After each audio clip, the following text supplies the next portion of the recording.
Welcome to another in our series of Kehillat Israel podcasts. This is a recording of Rabbi Amy Bernstein's weekly Friday morning Torah study.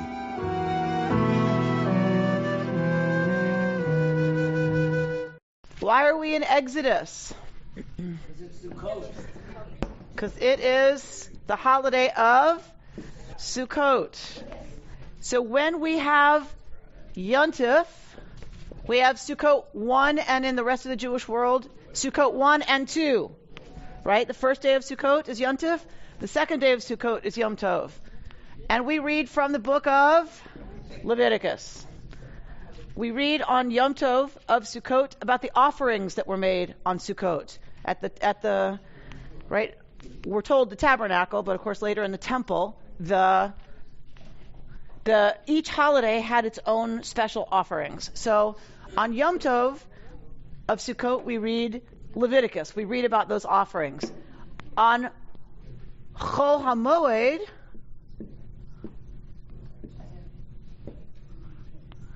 what is Chol HaMoed? In between days. So the days of a festival that are not Yontif.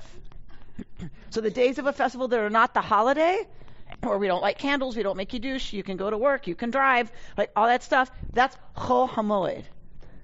So on Chol HaMoed Sukkot, we read Exodus. This is going to be on the test. Absolutely. Absolutely. Study this. Study. So because it gets very confusing. Everyone's like, wait, what? We're in Deuteronomy. What? Right? So whenever there's a holiday, we interrupt the lectionary and we read the assigned reading that the rabbis assigned to the holiday. Always. Always. Passover, Rosh Hashanah, Yom Kippur, whenever we have a holiday like that, it interrupts the lectionary, and we have a special Torah reading for that holiday. Shavuot as well. Every holiday. So Sukkot, we have Leviticus because it was going to tell us all the special offerings. Every holiday has its agricultural component. Sukkot is the fall harvest. Sukkot is the harvest, the last harvest before winter. So this was the harvest that would have fed everybody and gotten them through winter. So this harvest was a very big deal. Because if this was a good harvest, your family didn't starve. Right? This was in some ways the most important harvest, because there isn't another chance, to grow other stuff if this one doesn't go well. So Sukkot, an incredibly important harvest festival. But for every harvest festival that we have, the rabbis place on that festival a historical meaning as well. Yes? So Passover, it's the harvest, the wheat harvest in Israel. And what was the layer of history that the rabbis lay on Passover? The Exodus. Shavuot is the barley harvest in Israel in the summer. And so for Shavuot, what historical thing do the rabbis put on that harvest festival? 10 Commandments? Giving of the Torah? So the giving of the Torah. Revelation happens, right? So they lay a historical piece on every agricultural festival that's particularly Israelite. Agricultural festivals are not particularly Israelite, right? It was the region that would have been harvesting at that time. But they lay a very particular, Israelite experience, unique experience on top of each harvest festival. Sukkot, what is the historical layer that the rabbis put on Sukkot? Well, the Jews were in exile for 40 years in the desert, and I've heard that it's like kind of a symbol for the Sukkot, temporary house. And so it's like a temporary period where they can have a permanent home for that time period. Beautiful. Beautiful. The wandering in the desert is the historical layer that the rabbis lay on top of the harvest festival of Sukkot.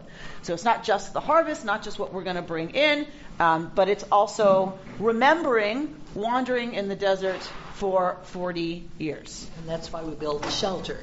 It shelters us from the... So the reason we build this shelter, there's probably several. One is that it would have been what they used to get out of the sun when they were harvesting. Right? So you needed a place to kind of tuck out of the sun. And so it would have been a structure that went up around harvest time. It's also a symbol. So probably it originates as what you identify with as it's time to be in the fields because those little huts are going up, right? That we're going to be in to get shade. It later, right? The rabbis the tradition reconstructs that and has it be symbolic of this idea of temporary dwelling. That there wasn't a permanent dwelling for all of the time in the wilderness, all the time in the desert, that we wandered, and the only protection, right for a sukkah to be kosher, it has to blow over in a strong wind. Right? It's not kosher if it doesn't blow over in a strong wind. So it really is mamash temporary, right? So it evokes this sense of the time when we wandered in the desert, the time where we didn't have permanent homes, the time when all of our safety came from a sense of God's protection, God's immediacy, God's immediate presence with us. And so it evokes that time when the people would have felt like their security was really, in terms of what was going to happen to them, was in the hands of God. Wouldn't Sukkot also be one of the festivals where people had to all come? Once there was a nation, wasn't it one of the festivals where everybody had to come to Jerusalem? Absolutely. So it's one of the pilgrimage festivals. In which case they didn't have all the hotels. So you have all these people, they have to be somewhere, and they could probably temporarily. Right, which would have happened at every harvest festival. Every one of the pilgrimage festivals, people would have come to Jerusalem, and they would have lived outside because there wasn't enough hotel space for everybody, which is why it always happens on what kind of a moon? A full moon. Always. Festivals are always on a full moon. You need lights. If you're going to have that many people showing up in your town, and they're living outside, they have to be able to see, right? And you all know the difference. If you're attached to any one place, you know the difference when it's a full moon and when it's not, even if you're not outside, right? You can kind of you really can tell the difference between a full moon and no moon. It also seems to be a sign that everything is really temporary. Nothing is permanent. And we have to accept that in the ebb and flow of life. The sukkah? The sukkah is a sign that it can bowl over and... Correct. Absolutely. Nothing stays the same. In addition to providing shade, it sometimes is used for overnight when they have to go too far to get travelers. It's the motel. Right. And this story of Boaz. In the desert. Nice. At a sukkah. Nice, Reuben. Yes. So the story of Boaz involves Sukkot in terms of they would have been in the fields. She actually seduces him at the threshing house. But it was an overnight, presumably. Yes, she goes down in the night to the threshing house and uncovers his legs. Right. So that's more to get threshed. Exactly right. But we're told that she's to be given shelter, right, from when she's harvesting behind all of the other men. She's not to be harassed, right? She's supposed to be given protection. What was I going to say about that? So the overnighting is also about the labor force, right? You're bringing in a huge amount of labor that is not necessarily local, right? You've got to get that harvest in before it rots. So you bring in a lot of labor, and so then there's temporary dwelling. We see these in the places fields for them. today. Sure. A little off topic, but I recall you linked, Kippur and Sukkot in the past. I can't remember the link. Absolutely. So usually we think of the high holy days, and when we think of how things line up, we think about Rosh Hashanah as the beginning of the year, and then we think of Yom Kippur as the big day, right? And then over here is Sukkot. And generally, we focus, certainly here, we focus on these two as the big ones, the beginning of the year and 10 days later, the Day of Atonement. In Torah, Rosh Hashanah, what do we know about Rosh Hashanah from Torah? What are we told about Rosh Hashanah in the Torah? blow shofar. It's Yom Tru'ah. That's all. That's it. Blow Tru'ah. Take up the shofar and blow a Tru'ah. That's it for that day. The first day of the month. First day of Tishrei. 10th day of Tishrei, we have a whole lot about in the Torah. Right? We have a whole lot about the rituals that both the people and the priests were supposed to go through. The whole Avodah service, right, is about the high priest and everything he would have done, washing and purifying and putting on white and all that stuff, and bringing sin offerings for his home and for his family and blah, blah, blah, forgiving the people. You have to atone, the people have all the huge, huge pomp and circumstance ritual of Yom Kippur. So this is really... Even in Torah, this is the focus. Yom Kippur is absolutely the focal point. But it's a little weird to have the new year, we're calling it the new year, Torah doesn't. Torah calls it Yom Tru'ah. Why does Torah not call it New Year? New Year's the first of Nisan. New Year's the first of Nisan. If you remember reading in your Machzor, in the 7th month, on the first day of the month, in the 7th month, on the 10th day of the month, this is the 7th month, according to Torah. So it can't be Rosh Hashanah. It's Yom Tru'ah, that day of blowing that horn thing, to let us know that Yom Kippur's coming. We're starting the month that Yom Kippur's happening in, because Yom Kippur is the entire focus. So it's a marker. This is a marker, exactly. Yom Tru'ah is a save the date card. Exactly right. Heads up, people. Heads up. Yom Kippur's on the way.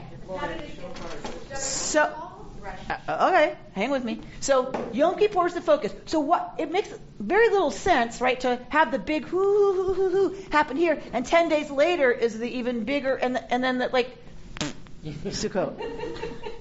Right? It doesn't make a lot of sense. The Jews are tired. They don't want to put on another outfit and drive to shul. So why would you do that? Many scholars believe, and I buy it completely, is that this was Yom Tru'ah. This was a save the date card. Blow your horn so that you pay attention and start counting, right? And watching the moon, because this day's coming. This day was to prepare everybody for Sukkot. It's not why does Yom Kippur come 10 days after this. It's that Yom Kippur comes a few days or like a week before Sukkot. It was in order so that when you had the big fall harvest, you had the big party before the winter, family's not going to starve, yay! And we're told in Torah that the priests took their old linen undergarments that were in bad shape, and they made them into torches, and there was this huge party that even went into the women's quarter. It was so big, it even went to the women's quarter. Right. So really, this is the link up. That Yom Kippur was in order to clean everything up.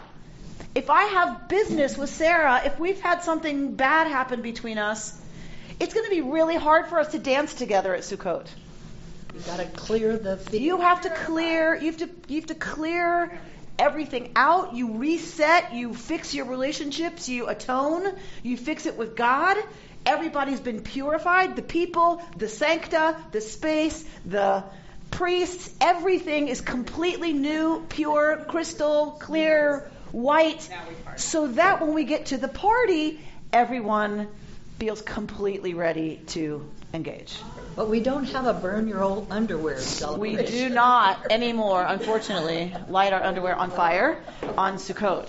Liar, in the 70s, there was a little while there where it's kind of a thing. So anyway, that is the connection of Yom Kippur to Sukkot, and because we live in the West, we've lost, I think, a connection to the agrarian harvest nature of the three pilgrimage festivals. That's one answer to why Sukkot is not such a big deal anymore. But how does Rosh Hashanah become a big deal? Anybody remember? Why does it move from being Yom Teruah to being Rosh Hashanah? How did that happen? If it's the 7th month, how is it Rosh Hashanah? So Is that the old king thing, the crowning of the king? that is the old king thing. Absolutely. Where did that come from? The crowning of the king thing? From Iraq or wherever we were at the time, Babylonian. Correct. So there was this little thing called the Babylonian exile. Babylonia. Temple is destroyed. The Jews are, what do you call it? Exiled. Thank you. To Babylonia. In Babylonia, the new year begins in the fall. The new year begins in the fall, and at the new year, the religious rituals are all centered on what? The king. The religious rituals are all about crowning the king again at the beginning of the year. You crown the king. You have this whole huge ceremony about crowning the king, swearing loyalty again to the king. This was their rituals at the new year. The Jews are hanging out in Babylonia, and we have a shift of the new year to the fall, to be the fall calendar. And so that wins. There's always been 2 New Years, fall and spring. But after the Babylonian exile, fall wins as the new year, and we get all of this ritual of crowning the king. Who is the king for us? God. Of course. So I have a question because, Big Challah. So on Rosh Hashanah, which has to be round, there are 2 traditional ways that you bake it. One is in kind of the little swirl pattern, and the other is the 4 braids, which comes out like a king's crown. I mean, that is really a traditional way to do it, is to be the king's crown for Rosh Hashanah. So now, I get it. Voila. So Avinu Malkeinu doesn't come out of nowhere. Avinu Malkeinu comes out of, all of that king imagery comes out of Babylonia, and it comes out of the Jews reconstructing right the traditions that they were exposed to and making them Israelite traditions at the New Year. So when I went to that kosher to get my challah for Sukkot, there was a hand on it. Is that something that has, they do like a hand, like 5 fingers? Made out of dough? Smaller challahs with hands on them. I've seen them too. I have no idea. Like a homestead. I have no idea. Never heard of such a thing. I'm married. Now you have to go back and ask. So that's why it started being called Rosh Hashanah? Yes, it became Rosh Hashanah when it became the head of the year, when it became the new year. Yeah, absolutely. I have a question about the tithe to Sukkot, which is new to me. Is there any sense that one of the roles of Yom Kippur then, the time to Sukkot, is transactional with God? To get, either to ask for a good harvest or to recognize that you got one?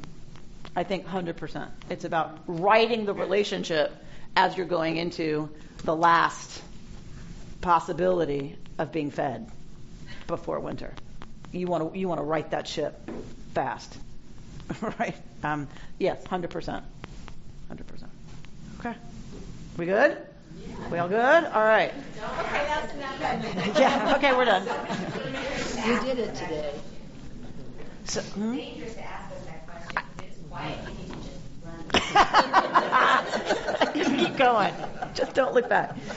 All right. So let's look at 33:12. This should be, for those of you who've been learning with me for a while, this should be a familiar text to you because we look at it lots of different times during the year, in the lectionary cycle, but also at the holiday time.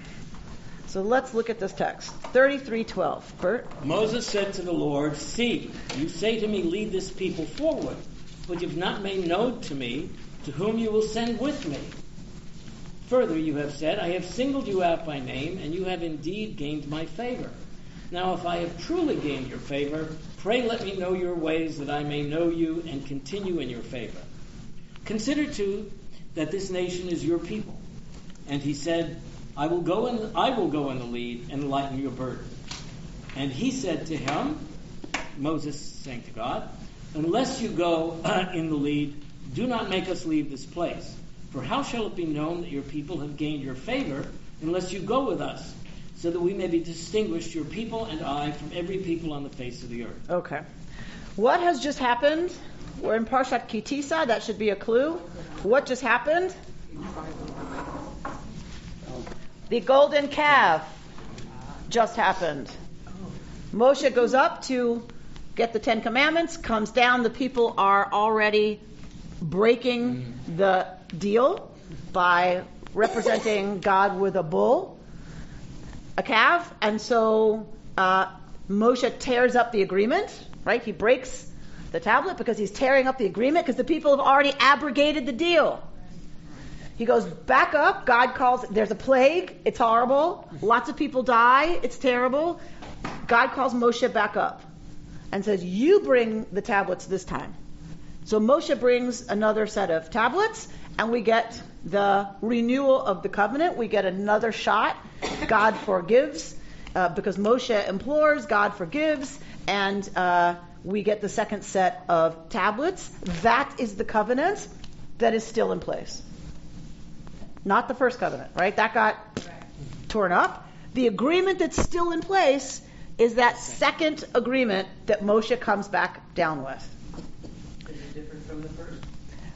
Presumably, what's different is God is willing this time to make a deal with the people that God knows is capable of abrogating it right away.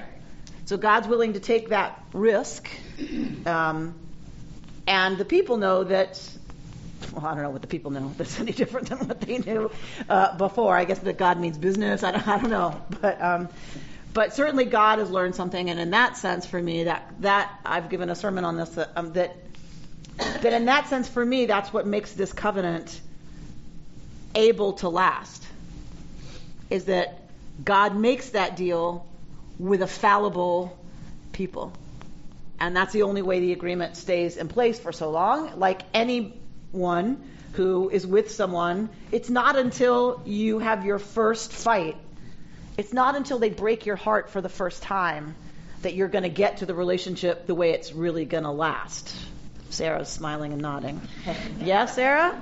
And generally, it is until they show you, or you show them, right? It's not until you show each other your capability of hurting one another and disappointing one another. It's not until that break happens and there's a repair and a rapprochement afterwards. That rapprochement, that's what's going to be in place for the rest of your relationship, not the naive. Have changed a little bit. I mean, the conditions of the rapprochement will realize the difference in the two of you between God and man. So I'm guessing, to Linda's question, that there was a difference from the first to the second. Not just that he was willing to renegotiate, but that he understood the limitations and consequently made it, I don't know, less difficult or just what? For me, it's that it's stronger. Because God knows now that God is making this deal with a people that could devastate God again by once again betraying the exclusivity of that contract. And so that it's a stronger deal that's in place. But maybe a little wider and softer than the first one was. Who knows? I would not use the word soft, but whatever. However you want to think about it, it's a different understanding, and it's that understanding. Only once God has been betrayed, is there a covenant in place that's going to stay in place for 3,000 years. God has never offered to marry them before. God has never offered an exclusive deal before. This kind of intimacy before. So why am I bringing that up? Because what's happening now is Moshe's having a very intimate conversation with God. He's having a very intimate experience right now, and we're going to see this is about as intimate as it gets with human beings and God. And it's Moshe, of course, our symbol of the person closest, who got the closest. So the second deal is in place, and now God said, okay, it's time to get up and go. It's time to move. It's time to break camp and to move forward. So Moshe says to God, okay, re'eh, yo, look, really, look, literally, look, you told me, you say lead this people forward, but you've not made known to me whom you will send with me. There seems to have been a promise that the people will be accompanied, and Moshe's asking, you've not made it known to me who's going to go with us. Further, you've said, Moshe's talking to God, furthermore, you've said, I've singled you out by name, and you have indeed gained my favor. Moshe's quoting God to God. It's very Jewish. Ve'ata. Ve'ata. Now, if I've truly gained your favor, please let me know your ways, that I may know you and continue in your favor. Moshe's asking for a different kind of understanding of the divine, and is asking for God to reveal something about God's self that will help Moshe understand how to stay in God's good graces, how to stay in God's favor. But he doesn't wait for anything to happen there. He keeps talking. Moshe, consider too that this nation is your people. All right, now Moshe stops talking. And God answers. God said, I will go in the lead and will lighten your burden. Right? Don't worry about sending somebody. I'm going. Right? This is a pretty intimate, pretty wonderful thing. God is not going to send an angel. God is not, right? I'm going in the lead. I'm going to lead you all. Okay. Yay! Right? Not so much if you're a Jew. Moses right? then So doubts him. hang on. So does Moshe say, "Yay! Thank you so much. Now I feel so much better." No, Moshe's a Jew. Moshe says, "Unless you do go in the lead, do not make us leave this place. For how shall it be known that your people have gained your favor unless you go with us, so that we may be distinguished, your people and I, from every other people on the face of the earth?" God just said, "I'm going in the lead." And Moshe says, "See that you do. Walk the walk. See that you do. Otherwise, there is no way for people to know that we're special. We're going to get trounced walking around, right, in these territories that don't belong to us, walking around on other people's turf. We're going to get eaten alive. You make sure you are in the lead, or essentially, we're not going. We're not going." All right, Bert, 17. And the Lord said to Moses, "I will also do this thing that you have asked, for you have truly gained my favor, and I have singled you out by name." He said, that's Moses, "Oh, let me behold your presence." And he answered, "I will make all my goodness pass before you, and I will proclaim before you the name Lord, and the grace that I grant and the compassion that I show." But he said, "You cannot see my face, for man may not see me and live."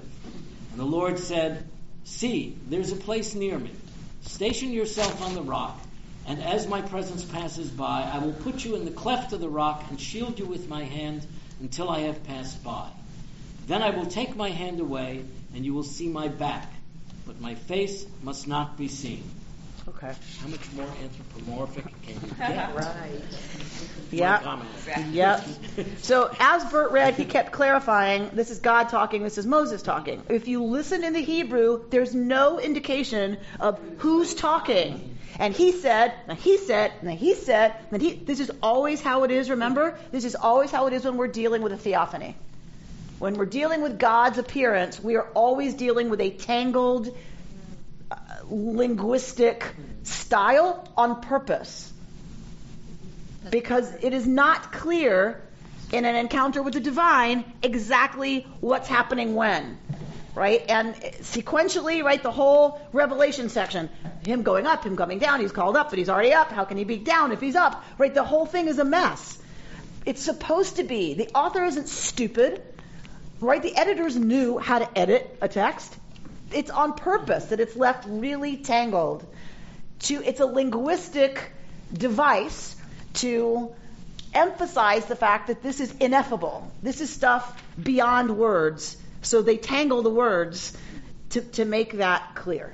Okay? So he said, it's supposed to be a train wreck of who's talking. That's exactly how it's supposed to feel. Because it's saying we can't analytically, logically, rationally understand the kind of experience that we're talking about on the paper here. The result is intimacy. So say more about that, Sarah. The result of what is intimacy? Of the confusion. Mm-hmm. Because if you don't know who's talking, it could be either one, and that's how it is with intimacy. Beautiful. I have the sense as equals, of close to being equal. The relationship, and that's a beautiful way to talk about it, is when we're dealing with real intimacy, it's not exactly clear where you stop and I start. Right? Whether it's physical intimacy, that we're talking about sexual intimacy, if we're talking about when you make music together, when you perform together, if you're creating art together. Like, when you're truly intimate, it's not clear who's talking, who's feeling, who's touching, who's right, and that is a beautiful way to express that it's not that the editors don't know what they're doing. What the editors are doing is creating that sense of it's all together. It's intimate, and in that sense, confusing about who starts what. Think about Jacob wrestling the angel, right? Who stops? Who starts? Who's talking? Who's not? Who's wrestling? Who's got whom? Who? Right? And it's that same sense of it being a very intimate encounter. Is it possible it's also because it's not in words? So it's not in words, it's communication. So you're hearing it, but are you hearing it? So that's like, right. Did I say that? Right. And because what does it mean? Like, to Bert's point, what does it mean to say God speaks? Like, really? From Maimonides, who's a Neoplatonist, there can't be a change in God. So how could God possibly not be speaking and then be speaking? Right? And so for a long time, this has been a question. What does it mean God speaks? Right? And so for folks like Rambam, for Maimonides, it's that God is always, this is what God always does, eternally. It's whether or not we show up to receive, right, the message. But the message is always going out. And in that sense, it's not talking and now I listen and you talk and then you talk, right? That it really is more of a, how do we know this? How do we apprehend anything about the divine? It really isn't words. Words are the closest thing we have when we're talking about it. It's even saying that, talking about it, right? But words are not anywhere near sufficient. And that's why we're going to see, if we ever get there to the text, it's tangled even trying to translate what is said here. Because, again, it's a purposeful, when you're really talking about apprehending the divine, is it really the words and the thought and the idea? Probably not, right? We're not talking about it goes in my brain and I think about it and now I understand. It's much more of an apprehending in a different way. But words are all we have to tell the story, right? Someone had a hand up over here. What if this is Moses speaking to himself and he has all his own story? Of course. And his own intimacy. Of course. And so that there's no separation. Of course. Sure. And there's no two. Sure. Of course. Yes. And on the tree of life, which sparrow is Moses sitting on? I don't know which one is associated with Because Moshe. when it comes down, there's one that goes from consciousness and then consciousness into the possibility of speech. And so when we're speaking about this kind of intersection, I was just curious if that related with where Moses sits. Right. Moses' energy sits in that particular System. energy. Yeah. So you'll let us know. You'll let us know next week. All right. Laura? What is reminding me of this year is this sort of not knowing the messiness and all that. It's sort of this, like a delirium around the beginning of life and end of life, like this kind of touching somewhere between the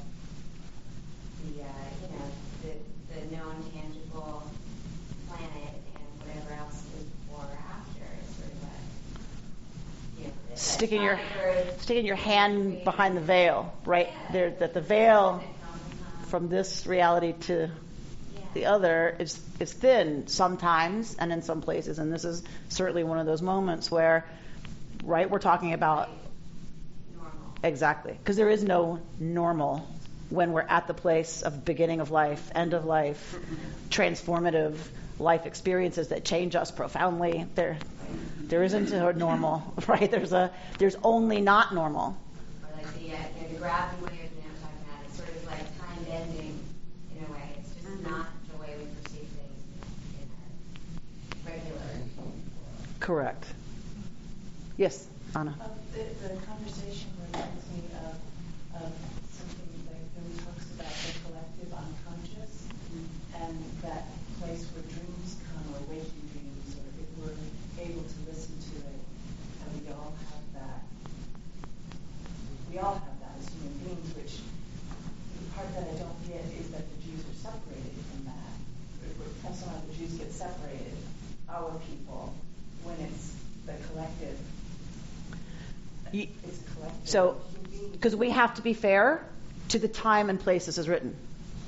It's not fair to ask them to have an awareness of the collective unconscious. That is not their awareness. That is not their language. That is not their idiom. That is not their idea. That is Jung's idea. That is another culture's idea. We can love that, but it's not any righter than another culture's experience of. And for them, they're living in a world where every people has its God, and every people has its protector God, and you better be the favorite to that God, or you are in serious trouble and you've done something seriously wrong. They don't say we're better than Egypt. They're saying Egypt doesn't have our God. We're in an exclusive relationship with Yud Hey Vav Hey. No one else needs to deal with Yud Hey Vav Hey.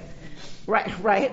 But Israel was saying nobody else needs to worry about Yud Hey Vav Hey because Yud Hey Vav Hey isn't their God. It's our God. Shema Yisrael, Adonai Eloheinu, Adonai Echad. Adonai is our God. That's all we care about. There wasn't a universal, this is not a universalist text, right? This is about a very specific people at a very specific moment having their very specific relationship with their God. What we want to say about, we've moved past that, 100%, right? 100%, which is why Reconstructionism has rejected the language of chosenness, to make that very clear that we don't believe we are chosen. Because now, Yud Hey Vav Hey is the universal God for Christians and Muslims, right? So now we had a problem. Now that everybody else has a relationship with Yud Hey Vav Hey, for us to say we have an exclusive relationship with Yud Hey Vav Hey becomes a problem. It wasn't a problem when nobody else had Yud Hey Vav Hey as their God. Who cares? If our God is Bob, right, and their God is Sue, then what do they care that we're saying Bob is our God, Bob is our God, yay, we love Bob, Bob loves us. What do they care? They're dealing with Sue. Do you see what I'm saying? So it's just a very different orientation. But certainly when we talk about how this text speaks to us, what it even hinted of then, yes, of course, it's us talking to a different part of ourselves. It's and there that sense there is no two, there is no separation. It's about the collective unconscious. How do we as humanity understand, right, imperatives from the divine, if we want to talk about it like that, right? And so that's yes, and yes, and that's all how that's why this text continues, I believe, to speak to us and to be interesting, is because you don't have to stop at their understanding of it for us to say, oh, so that speaks to me of the collective unconscious. Terrific, right? And we explore that. But we always have to just keep in our mind they were in a very different place, and we can revalue it for ourselves, but we also have to be fair to them in their context. Barbara? So, this is going to sound really knuckleheaded, but I know that this is before the shift from polytheism to monotheism, and everybody picked Bob. But how did that happen? How did everybody pick Bob, and yet the Israelites were like, how did that happen? Right. So, part of it is about Christianity. As Christianity develops, they have a relationship to that God, to Yud Hey Vav Hey. That's where a lot of it starts. But Islam also understood that Abraham was the ancestor of Muhammad, and so Abraham's God, Yud Hey Vav Hey, is the prophet's God. So now both Christianity and Islam want Bob. Now people care how you talk about Bob, right? And a lot of the world was Christian and Muslim at one point, right? And so, or at least the people we were dealing with, were very, very invested in Bob and their relationship with Bob. And now our relationship became, right now how we talked about it, became very problematic for other people, right? Particularly Christians, not so much Muslims, because they were fine having everybody love Bob, and Bob loves everybody. But Christianity, ooh, that was, because we had the first covenant, we had the original agreement, and so that has always been a problem with Christianity. The supersessionist need, the need for Christianity to supplant Israel, the people Israel, because the church is the new Israel. And that became a serious source of anti-Semitism and a very serious source of continued conflict into today. Right? Still today. It's, our... Never mind, I'm not going to go there. Okay. I'm so glad we don't have to say Shema Yisrael Bob. I know, right? To me, this passage recalls to me, I think it was Mordecai Kaplan who said, the challenge is to take Torah seriously without taking it literally. Correct. Because it's real easy to come and to say, oh, come on. This is crazy. God didn't talk to Moses. God doesn't, et cetera, et cetera, et cetera. And then to just throw this out. Right. And so I think what you're doing with this, to reinforce your point, is to say we don't have to throw out the words. We cannot take it literally. We can then go to other deeper meanings in it, which I would submit we can do with prayers, with traditional prayer as well, to try and make sense of it. We just went through the high holidays, where a lot of the liturgy, if we were to regard it totally literally, might not make sense to us. Might not be something we want to speak. It would be something we would rip out of the prayer book, right, and throw in the trash can. But here, for me, what you're guiding us through, which I think is so important, is looking at the traditional language from another angle and finding ways to really find the depth of it. Because it obviously meant something really, really important to human beings at some other point. Absolutely. And Thank you, Bert. The modern interpretations. Rita? Why was this chosen for Chol HaMoed Sukkot? So I'm gonna let's ponder that while we finish this. We're just gonna finish this piece that we just read. That's all. We're not gonna do any more text. So God says to Moshe, all right. So Moshe has just said, "Go with us, or else don't have us go anywhere." And because how else will people know that we have your favor? Meaning they'll leave us alone.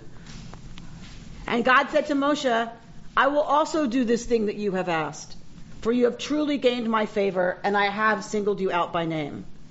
He said, "Oh, let me behold your presence." What's the word in Hebrew? End of verse 18. Kivodecha. What is Moshe asking to see? Hareini, show me. Hareini na, show me, please. Kivodecha. Kind of weight, your glory, your significance, right? Kaved, heavy. Show me your matter. Show me you matter. Mm-hmm. Show me your glory. Or show me why you matter. Show me why you matter. Show me that you matter. Show me how you show up when you matter. When you are concentrated, when you are heavy, show me what that looks like. What does that mean? So what is godliness about? So what is godliness? Well, actually, Moshe's asking what Moshe's asking. Right.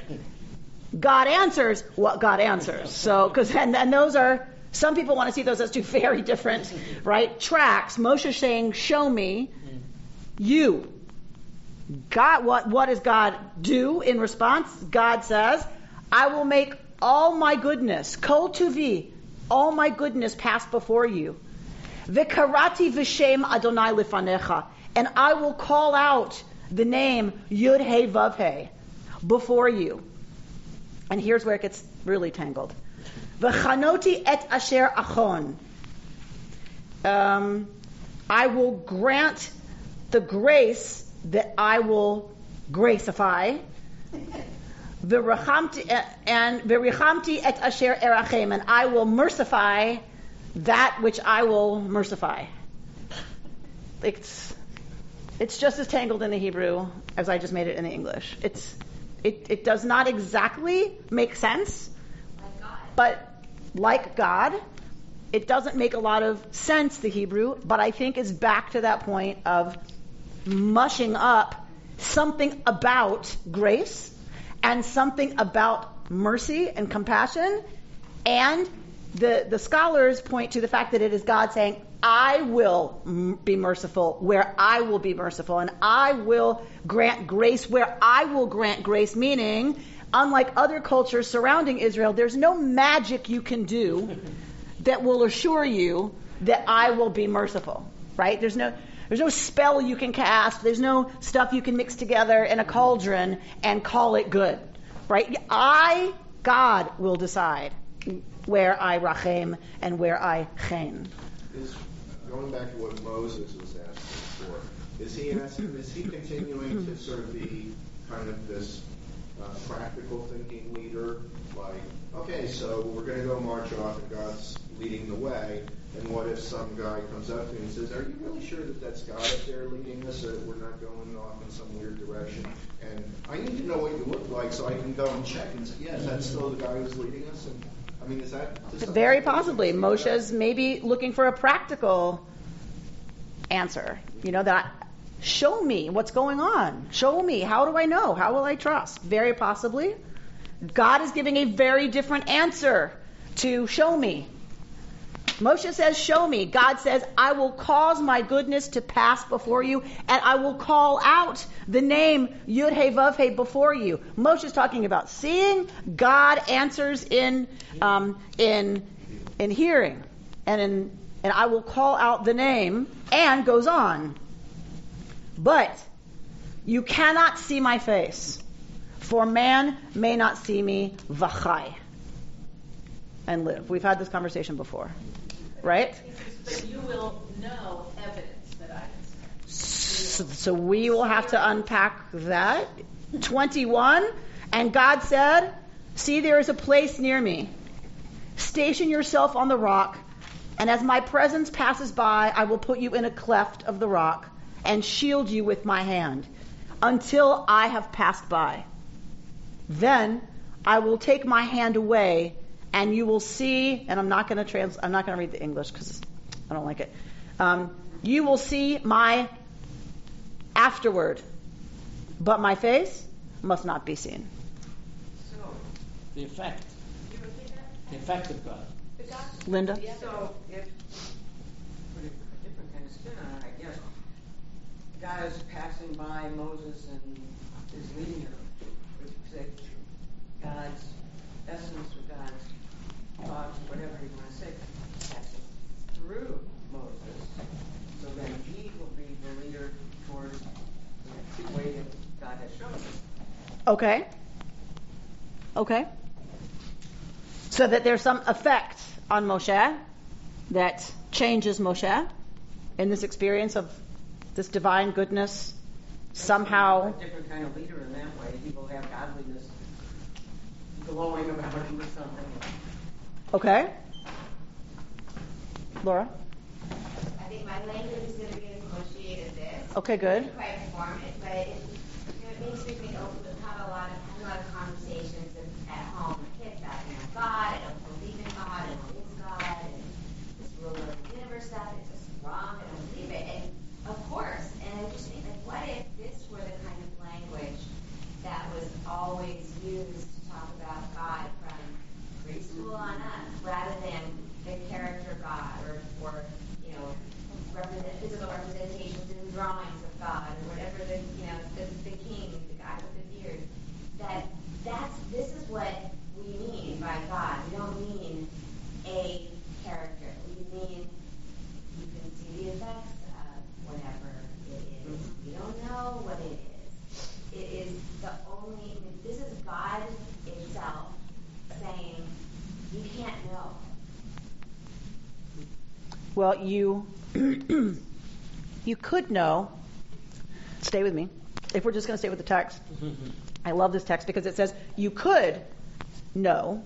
You could see my face. Right, but you couldn't. But you can't see me v'chai and live. So while you're on this side of stuff, you can't know. And when you do, you are no longer on this side of stuff. by definition, right? Because I do not believe, and this could just be, I know I'm a modern person and I try to take the text in its context, but I don't believe this just means live. I don't think it just means live, like simply, physically. If you see me, you die. I don't believe that's all that it means. It's that if you understand if you know, right, you see my face, if you know, it's by definition not high anymore. You're not a human being anymore. Like you would transform. You would transform. You would ascend, right? In the language of Stargate SG-1, right? You would ascend. You can't be a human being living a human life and see and comprehend and get it. That it would obliterate your ability to continue to high. You couldn't do the dishes the next day. I just love that the human beings writing that. Yes. Comprehending that. Right. And to your... It's always been then bigger than we can comprehend. Yes. While we're this, right. While we're high, yes, we can't know. Right. Not when we're this. And the other thing I love about this, where you're going, is Jewish tradition doesn't have Moses see the face of God and ascend. Right? Because that's a possibility. And Moshe saw the face of God because he earned God's favor, and Moshe ascended, and that's what all of us are reaching for. Our text says, God says to Moshe, I'm going to protect you from me. I love you. You have gained my favor. So I'm going to get as close to you as I can and have you still high. Because it's important, Moshe, that you high. Not that you see my face. Right? If God really wanted to be intimate with Moshe, God would let Moshe see God's face. But then Moshe wouldn't be high anymore. And what I love about our tradition is that what's more important than Moshe understanding the essence of the divine, what's more important is for Moshe to live. So God protects Moshe from God, from too much God. Because too much God means Moshe won't be able to go lead the people. He'll be Godding all the time. And God doesn't want Moshe Godding all the time. He wants Moshe leading. Go do what only you, Moshe, can do. You have to. When it's time, God's going to call Moshe. And there's going to be a kiss. And Moshe dies by the kiss of God. Right? So a very intimate death for Moshe, the kiss of God. But not now. And that is not the goal. It's not the point. Even for our greatest leader, even for the man that we lift up as the closest ever to God, the goal was not to grok God to the point where he couldn't do Moshe anymore. But that's also, like from our liturgy, this is sort of a great point. There's this line that we have in the liturgy that God used just a few days ago. It's like, what are we that you pay any attention to us at all? It's almost incomprehensible that we are and we're not so small. If we really were that small, there would be no reason at all for God to pay attention, right? And yet we're so it gets very complicated. I mean, there's a reason why God is protecting Moses. He kind of likes us the way we are. I mean, yeah, we screw up, but there's something in us that speaks to God. Yes, the way we are. The way we are. The way we are, and that's a beautiful, beautiful teaching for me. And to your point about kids, I 100% agree. But there's two problems. One is we don't have great language for God that's beyond language. This has always been a problem. So that's it. And I hear you saying that there's... It's not to give them something that must be rejected as ridiculous. But the other problem is the child's brain. Right? So here, God can only do certain things because Moshe's got a human brain and a human perception system. So this is what God can do with a human to get close, but it's not anywhere close to what God, let's just say, is for the moment, right? So it's the brain interpreting it. So yes, I agree we need to look at God language. I'm serious about never using God, he for a reason. I never want a little girl in this room or a little boy to have to rethink because we say God, he, right? So, so we should be looking at God language, how we talk about God, how we do that. I don't think we do talk about God, so I think it's a worse problem even than you've identified. We don't talk about God. And so that's a challenge that we should be looking at. And we have the very real challenge of brains that are very literal. Children do not understand or get God as process, God as verb, God as... It's a very difficult thing to have a little mind. They're very concrete. And so they will translate what you say into very concrete ways of relating. And so that's the second challenge, is... But what we don't do is talk to them once they're past that age. We don't talk to them in ways that now they could access. We don't give them that language. There's a wonderful book called by Rabbi Harold Kushner called When Children Ask About God that deals with this whole issue. And he said basically what you just said. And so many of us want our children to be adults, and we try and give them adult ideas as a child, and they just have no idea what we're talking about. Right. Like we're answering questions they don't ask yet. Exactly. Which is always a bad idea. I am, and you're all kind of learning my bias here, but I interpreted this a little differently in that, and to speak to you, I have an 11-year-old, so that when God passes by, he shields you with a hand, which I envisioned it being, what we do when you pray or when you meditate, is you close your eyes and you go inward. If you can't see and your eyes are closed, and we were talking about the hearing and not seeing, that when you close your eyes and you go inward, then that's where you can find your own image of God. And it's not something that you see. So that's how I interpreted that, and that's how I raised my son, is having closed his eyes to feel that godly presence inside of him. So he always had access to it. And then it didn't have to be a picture of something outside. But notice there's nothing about picture, and there's no image. Moshe doesn't experience an image, right? So I think it's a really important point that it's not go inside and you'll find your image of God. The text is very clear. Close your eyes, get quiet, go inside, and find what? Find what? Which is what, according to this? Grace. Mercy. Tov. Good. That is God, says God. You want to use that metaphor that Moshe's getting quiet, going within, God's covering him up so that he can go? Fine, lovely.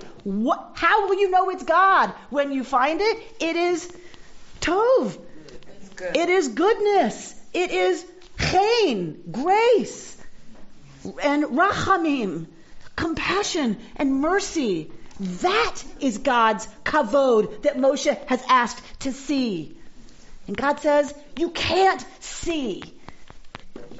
You will know it by Tov, and you'll know it by Chen, and by Rachamim. That is how you know my glory. And if that isn't a message for the high holidays, if that isn't something that we need to be listening to right after Yom Kippur, I don't know what is. You all have cleaned it up. Good. You've atoned. You've gotten rid of your sin. You've repaired everything. Great. Now, what is it all for? If it's to come close, if it's to be in a sukkah and be close to the divine like we were in the desert, God says, longs for that time, say the rabbis. God misses us because we used to be intimate when we were newlyweds in the desert. We relied only on God. We couldn't wait for the other one to get home from work so we could be together in the apartment and just look at each other all day, and lock eyes. And so God misses that because we go away. We do this whole Yom Kippur thing, and then it's like, okay, we're done with that. On to the next stuff. And God is longing for that intimacy again. And when we were in the desert and when Moshe said, I want to know you intimately, And so we come to this text. You want to know me? What was Yom Kippur about? Yes, it's about cleaning stuff up. Yes, it's so you have a good harvest. Yes. And it's really, hopefully, about coming closer, being intimate with the divine. And for that, you gotta seek it. And when you do, and you get quiet, and you close your eyes, and you open, and you really are begging God, show me your kavod, then if we're truly open, and truly trusting, and truly present, then we experience tov, and chen, and rachamim. And that, if we can get here, Yom Kippur has done its job. If we can make it to this place, if we can be embodiers of chen, of grace, of rachamim, of compassion, then Yom Kippur worked. Because it's one thing to clean it up, it's another thing to live lives of goodness and to really believe and experience that we are like God, filled with chen and with rachamim. Shabbat shalom. You've been listening to Rabbi Amy Bernstein's Friday morning Torah study from Kehillat Israel in Pacific Palisades, California. For more information, go to our website, www.ourki.org.